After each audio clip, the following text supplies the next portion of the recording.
Pair trading और hedging क्या होता है? पेयर ट्रेडिंग और हेजिंग में अंतर क्या होता है? यहाँ पर पेयर ट्रेडिंग जैसा नाम से पता चलता है कि कोई भी एक पेयर क्रिएट करके हम ट्रेड करते हैं। कोई भी एक पेयर बना के अगर हम ट्रेड करते हैं तो उसे पेयर ट्रेडिंग कहा जाता है। कुछ एग्जाम्पल के साथ मैं बताता हूँ जिससे समझने में आसानी होगी। काफ़ी लोग होते हैं इस मार्केट में जो पेयर ट्रेडिंग करते हैं। अब वो किस तरीके से पेयर क्रिएट करते हैं? सपोज एक पोजीशन कोई बाइंग की बनाई और साथ में एक पोजीशन कोई सेलिंग की बनाई। एक पोजीशन बाइंग की क्रिएट करी, एक पोजीशन सेलिंग की क्रिएट करी। ये एक पेयर क्रिएट करा उन्होंने मार्केट में। यानी ये एक पेयर ट्रेडिंग हुई कि हमने एक पेयर क्रिएट करा है इस मार्केट में। जब भी पोजीशन स्क्वायर अप करेंगे दोनों पोजीशन एक साथ स्क्वायर अप करेंगे। ये करते इसलिए हैं कि एक पोजीशन बाइंग साइड में है, एक पोजीशन शॉर्ट साइड में है। अगर सडनली ऊपर की तरफ मूवमेंट आया तो जो बाइंग साइड में पोजीशन है उसमें प्रॉफिट हो सकता है, और अगर सडनली नीचे की तरफ मूवमेंट आया तो जो पोजीशन शॉर्ट साइड में है उसमें प्रॉफिट हो सकता है। तो मार्केट किसी भी डायरेक्शन में चला जाए, एक बाइंग में है एक शॉर्ट में है, तो कहीं ना कहीं हमें किसी न किसी पोजीशन में प्रॉफिट मिल सकता है। तो ये एक पेयर क्रिएट करा। यहाँ पेयर ट्रेडिंग करने के लिए काफ़ी लोग अलग अलग टूल का यूज़ करते हैं, अलग अलग तरीके से पेयर ट्रेड करते हैं। सपोज कुछ लोग एक ही सेक्टर सेलेक्ट करते हैं। माना उन्होंने बैंकिंग सेक्टर सेलेक्ट करा तो किसी एक बैंक को बाय करा और साथ में दूसरी बैंक को सेल करा। ये एक उन्होंने पेयर क्रिएट करा। एक बैंक में बाइंग की पोजीशन, एक बैंक में शॉर्ट की पोजीशन, ये एक पेयर क्रिएट हुआ। या अलग अलग सेक्टर से रिलेटेड कोई भी पेयर क्रिएट करा। वैसे ही हेजिंग क्या होता है इस मार्केट में? अब हेजिंग को अगर समझा जाए तो यहाँ पर हम या तो बाइंग की पोजीशन क्रिएट करते हैं या शॉर्ट की पोजीशन क्रिएट करते हैं। अगर हमने बाइंग की पोजीशन क्रिएट करी और हमारा प्रिडिक्शन फेल हो गया तो हमें लॉस लग सकता है। वैसे ही अगर हमने कोई शॉर्ट की पोजीशन क्रिएट करी और हमारा प्रिडिक्शन फेल हो गया और वो बढ़ गया तो हमें लॉस हो सकता है। उस लॉस की रिकवरी के लिए कोई साथ में अगर हम एक पैरेलल पोजीशन क्रिएट करते हैं उसे हेजिंग कहा जाता है।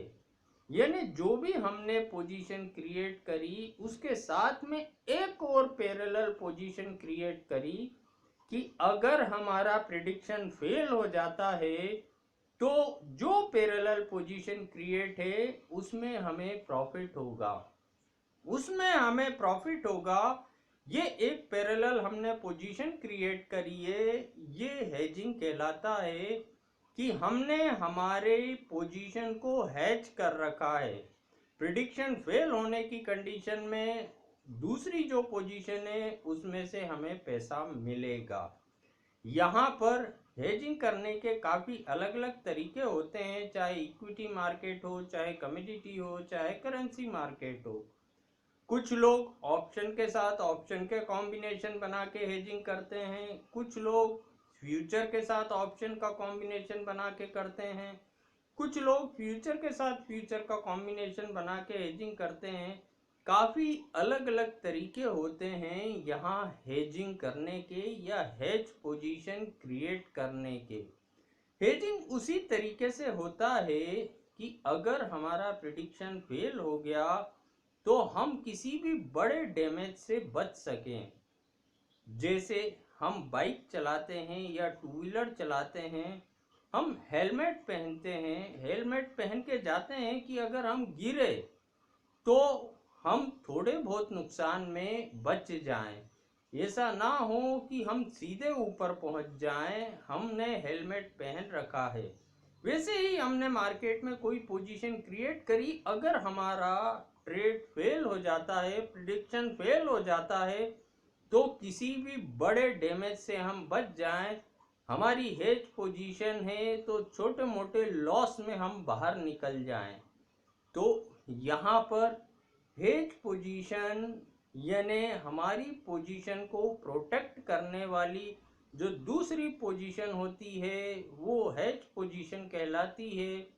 तो पेयर ट्रेडिंग या हेज दिखने में ऐसा लग रहा है कि भाई दोनों तो लगभग सिमिलर हैं। पेयर ट्रेड में भी हम दो पोजीशन क्रिएट करते हैं, हेजिंग में भी हम दो पोजीशन क्रिएट करते हैं। यहाँ पर लेकिन एक डिफरेंस होता है पेयर ट्रेडिंग और हेजिंग में। पेयर ट्रेड में हम दो पोजीशन जरूर क्रिएट करते हैं, लेकिन एक बाइंग की पोजीशन होती है और एक सेलिंग की पोजीशन होती है। तो ये कोई जरूरी नहीं कि एक बाइंग की है एक सेलिंग की है। अगर बाजार बढ़ेगा तो एक बढ़ेगा और दूसरा नहीं बढ़ेगा, बाजार गिरेगा तो एक गिरेगा दूसरा नहीं गिरेगा। अगर बाजार बढ़ा तो दोनों बढ़ भी सकते हैं और दोनों गिर भी सकते हैं। अगर बाजार गिरा तो दोनों गिर भी सकते हैं, दोनों बढ़ भी सकते हैं। वो एक पोजीशन दूसरे को कवर कर ले ऐसा नहीं हो पाता। एक पोजीशन दूसरे को कवर करे ये नहीं होता। यहाँ पर क्योंकि एक बाइंग की है एक सेलिंग की है तो एक साथ दोनों गिर भी सकते हैं, एक साथ दोनों बढ़ भी सकते हैं।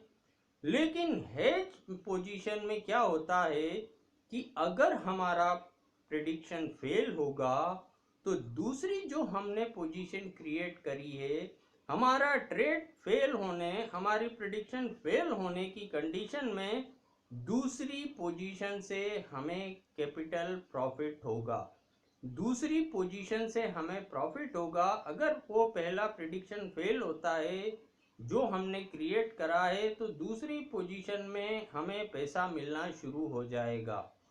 तो हेज पोजीशन और पेयर ट्रेड पोजीशन में ये एक डिफरेंस होता है। यहाँ पर पेयर ट्रेडिंग या हेजिंग इंट्राडे में भी की जा सकती है, इंट्राडे में भी पेयर ट्रेडिंग करी जा सकती है, इंट्राडे में भी हेज पोजीशन बनाई जा सकती है और पेयर ट्रेडिंग शॉर्ट टर्म के लिए भी करी जा सकती है, शॉर्ट टर्म के लिए भी पेयर ट्रेडिंग करी जा सकती है। यहाँ पर हेजिंग भी शॉर्ट टर्म के लिए करी जा सकती है। तो इंट्राडे और शॉर्ट टर्म दोनों में पेयर ट्रेडिंग और हेजिंग का टूल यूज करा जा सकता है। अब अगला सवाल ये आता है कि इन दोनों में से बेटर ऑप्शन कौन सा होता है, कौन सा ज़्यादा बेटर ऑप्शन है। वैसे तो आपको समझ आ गया होगा ये वीडियो देख के कि कौन सा बेटर ऑप्शन होता है, यहाँ पर पेयर ट्रेडिंग या हेजिंग में से। ऑब्वियसली हेजिंग ज़्यादा बेटर ऑप्शन होता है, क्योंकि हमारी जो एक पोजीशन है अगर हमारा प्रिडिक्शन फेल होता है तो दूसरी पोजीशन उसे कवर कर रही है। लेकिन पेयर ट्रेड में ऐसा नहीं होता। पेयर ट्रेड में ऐसा होगा ये ज़रूरी नहीं है कि जो हमने बाय करा है अगर वो नीचे आने लगा तो जो हमने सेल करा है वो भी नीचे जाएगा। जो हमने बाय करा है वो तो नीचे आने लगा बाजार गिरने के साथ, लेकिन जो हमने सेल करा है हो सकता है वो बढ़ना शुरू हो जाए। तो यहाँ हमें डबल लॉस भी लग सकता है, खरीदे में भी लॉस लग रहा है और बेचे में भी लॉस लग रहा है। तो मेरे हिसाब से इन दोनों में हेजिंग ज़्यादा बेटर ऑप्शन होता है, पेयर ट्रेडिंग और हेजिंग का अगर कंपैरिजन करा जाए तो।